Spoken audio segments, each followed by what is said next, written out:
we make a silicone mold from a giant gummy sweet? We are about to find out. I have got these gorgeous giant gummies. Now, these were given to me by my partner's son-in-law. They are from B&M, and I have now learned that they are created for B&M. So that is the store here in the UK. Also, hey everyone, welcome back to my channel. I have had these sitting in my craft room for a solid 1.5 to 2 years. I really wanted to make a silicone mold with them. Now, the other day I was kind of thinking, I really want to do some animals, you know, like an animal themed season. Let's start with these and see what we can do. Equally, I decided however this video turns out, I'm going to share it and we will learn together. First up, the snake. Now, sorry, I probably should have put trigger warning on screen. If you don't like snakes, I'm sorry. The snake gummy initially felt tacky to me. Again, I've had these in my craft room for so long, and I'm guessing they were kind of sweating a bit. However, the crocodile feels quite dry. Really quite dry. It's nothing like the snake. You can even see on camera here, the snake looks like it's glistening and the crocodile clearly looks matte. So I decided the first mold I'm going to try is the crocodile, and if this works, then maybe at a later date I will create the snake. My first port of call, of course, is to make a mould housing. I'm using the mould housing from Let's Resin. You would have seen this multiple times on my channel. I am a silicone rubber ambassador for Let's Resin, and the details for that will be below. I'm just putting all of these pieces together and clipping them in place around the crocodile. Really, what you're moulding, you just have to work it out so that you're not wasting too much space and the box you create around it is just enough with a nice gap around it. Hoping that makes sense. Equally, you've got all the corners here you could really play with, and if there's anything else you wanted to mold, you could just put them in there as well. I'm not going to do that because I just want a crocodile mold on its own. So yeah, that is entirely up to you. Here I am just slotting all of the pieces down together, and once they are slotted together, I just go around with the bulldog clips. The kit does come with a bunch of bulldog clips. I have 2 kits, which is really handy because then you can either double height your mold if you're molding something really, really tall, or equally you can kind of steal the bulldog clips from the other kit just to be double safe. I end up putting 2 clips on each section. You don't have to do this. It's just because I knew that my mould housing could have done with a really good scrub. So I did get rid of all of the old silicone in between each and every segment. Equally, I was still nervous that it wasn't clean enough, so I was trying to use 2 bulldog clips per section to keep everything in place. Now, I have to say, this kit also comes with double-sided tape to enable you to stick your mould housing down to a surface, and that area does tend to get a bit sticky, like especially when you demold. There's always a cleanup on the flat base of the mold housing, and this is what I'm talking about around here. Like, this whole flat area needs a good scrubbity scrub. Like, I got the isopropyl alcohol and I got some cotton pads, and I spent quite a while cleaning it, and eventually it was back to brand new and beautiful. Now I just have to add on the double-sided tape in order to be able to push this mold housing down onto my backing tape. Am I talking? I feel like I'm talking fast. Am I talking fast? I hope I'm making sense and you're able to follow along with what I'm doing. Now, the double-sided sticky tape does come with the kit as well. So again, this video isn't all about the kit per se, but I'm just letting you know, if you get the kit, you'll get the tape in there with that. And the best thing is, this tape is really easy to find and buy, and you know, if you run out, you can always get some more. So I'm just making sure that that tape runs around all 4 edges, as close to the edge as possible, because what we don't want is silicone seeping out if there's any chance of it doing so. Luckily, guys, I have to let you know, this was a very neat silicone mold that I made today. Now, my backing tape, I discovered about a year and a half ago, generic transfer tape is the best backing for your silicone molds of a large scale like this. Sometimes I'll just use little cookie cutters, but this is a lot bigger. So this is non-branded, generic shop bought transfer tape for your Cricut vinyl. So if you're doing any kind of Cricut or cutting machines and then you're transferring your vinyl onto your wood or your resin, this is transfer tape. It works a dream. It leaves absolutely no sticky residue on the silicone whatsoever. And now I'm just going to place the crocodile gummy, the huge crocodile gummy, down onto that sticky transfer tape. And the lovely thing is, because the mold housing has got that double-sided sticky tape on it, that join is not going anywhere. It's not going anywhere. It is going to be stuck and there's going to be no silicone seepage.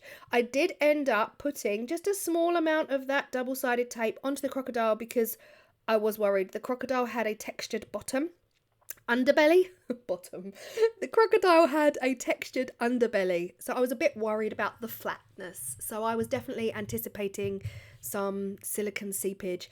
Now, like I said earlier, I am going to be using the Let's Resin silicone. This is part A, part B, measurable 1:1 by weight. So I really and truly didn't know how much to use. I simply used what I had left in these bottles, and luckily I was able to get identical amounts. I can't even read the screen. What is that, 200 and something? So all in all, it's about 400 grams, 500 grams, part A, part B. And I mix this for 5 solid minutes. Mix slowly, making sure that both part A and part B have combined. Equally, I am going to colour it, because right now all you're looking at is a white screen with a lollipop stick in a jug. There's not much to see here. So adding colour to your silicone as well just makes it extra pretty. And I was informed from early on that you can put mica powder into your silicone rubber, whichever colour your heart desires. I figured blue would be cute because then we've got a really gorgeous contrast between the blue and the crocodile itself. And I am pouring the silicone in about 2 feet off the table. So I've got the mould housing on the table. My camera is focused on the mould housing. My hand is well and truly over my camera. So it's coming down from, I want to say, 2 to 3 feet off the surface. And all this does is it hits the crocodile with velocity. Oh, Claire, calm down with your big words. Is that velocity? I don't know. Anyway, going fast, pops bubbles, okay? From high up, pops bubbles. That's all we know. Now, this is pretty bubbleless, bubble-free silicone anyway, but pouring from really high up helps knock itself out, so the bubbles themselves get knocked out on impact. There you are. That is all. I'll be honest, guys, I was not holding out much hope. I've not seen this done before. I have seen people make silicone moulds of chocolate. I know Resin Ace himself did that on his channel. I've also seen people make silicone moulds of biscuits, like bourbon biscuits and, you know, rich teas and stuff like that. I've never seen anyone make a silicone mould of a gummy. So if you have seen someone, please let me know who they are down below. I haven't really seen it. I haven't done a search. Equally, I dare say this has been done before. I don't know. But yeah, kudos to whoever has done this before me. Anyway, that was it. 24 hours later, I could have done with a bit more silicone in there. I'm not going to lie. I could see the bottom of the crocodile, but I was keeping double fingers, quadruple fingers crossed that this was going to come out well. Now, first signs, guys. As soon as I started taking the mould housing off, I thought, this feels good. Like, you just know, the silicone feels solid, although, you know, squishy but solid, as in dry, not tacky. It feels successful. Everything was coming away. That edge, I'm sorry, I think that's the neatest edge I've ever got in a silicone mould. And as soon as I took that transfer tape off, I knew this had been a huge success. I was just still worried that underneath the crocodile would be gloopy or sticky or somehow wouldn't have gone to plan. All I did here was use a craft blade to go around the outside edge of the crocodile. We did get some seepage under the crocodile, which I expected. And then, ooh, guys, as soon as Mr. Crocodile got popped out, beautiful. I could not have expected any better. Like, truly, it is dry to the touch. There's no tackiness, no stickiness, but you can see the thinness on the crocodile's back through the mould.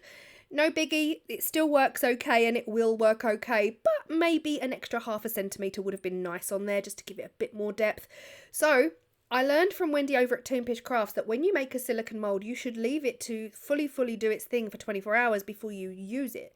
So I decided to do that, walk away and come back 24 hours later. I'm using beautiful colours from Homeware Design Co. Again, everything is down below as well. Your Let's Resin codes, your Homeware Design Co. codes, everything is there. And we are going for a Jesmonite AC100 and or Eco pouring medium. You guys, if you use Eco, you can use any Eco whatsoever for this. And we're going for the splashing technique. You would have seen this recently on my channel where I used a toothbrush to do some flicking. Gotta love a flicking. I honestly am obsessed with it. Not gonna lie. It came out like that speckled, what do you call them again? The Cadbury's mini eggs, that speckled effect. And that's what I wanted for Mr. Crocodile because I thought it would be cute. So I'm using the avocado. I don't know why I want to say that with an Australian accent every time, but I'm using the Avo from Homeware Design Co. for the bright green. And then I'm using the Zen green for the darker colour now. Oh, guys, I just was so excited. I can't tell you. You know when you try something and you just can't believe it worked? Because I was fully invested in trying this out. And you guys know if something doesn't work on my channel, I still show it. Oh, let's be honest, I wouldn't have a channel if everything went to plan. If I created perfect videos, there would be no Claire's Crafty Corner because no, everything I do is usually there's a lesson to be learned in the video. And I figured this would be another lesson. Will it work? Can we do it? Can we make a silicone mould from a gummy? If not, okay, I was going to show you guys anyway and be like, I guess not. Let's try it with the snake. And, you know, even if it all went wrong, I still would have uploaded the video and showed you guys, don't bother trying it. All right, I've tried it. It doesn't work. But it worked. Oh, I cannot tell you. I was literally beaming from ear to ear. My face hurt. So, Mr. Crocodile has been filled up with Jesmonite AC100 in the beautiful green colours. I gave him a shimmy and a shake and a whack and a bash. And this is 30 minutes later and it's time to demold. I wanted to go easy still because obviously his tail is thin and his limbs are thin. So I was just, I decided to demold backwards. And he's perfect. He's utterly perfect, practically perfect in every way. There's a lot of excess kind of like around the edges. Just when you demold after 30 minutes, it's super soft material. So you can just go around with your fingernail or your craft blade, just chisel off those edges that are overflowed and no biggie. Doesn't take long at all. The longer you leave Jesmonite to cure, the harder that gets though. So if you leave those bits on overnight, trust me when I tell you it's a lot harder. This is just me shaking away all of the debris so we can see this beauty. I am so happy. I'm so happy it worked. What are you going to do with the Jesmonite AC100 Crocodile, Claire, I hear you all ask? I don't know, all right? I don't know, do I? It's not the point. Point is it works. I mean, guys, listen. It works. There were some definite imperfections on the actual gummy that have of course transferred over onto the mould because the silicone picks up everything. So that's to be expected.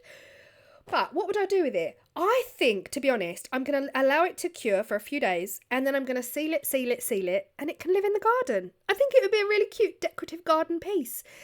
The silicone and everything will be linked down below. And as for living in the garden, you guys would have seen a video recently where I did a test.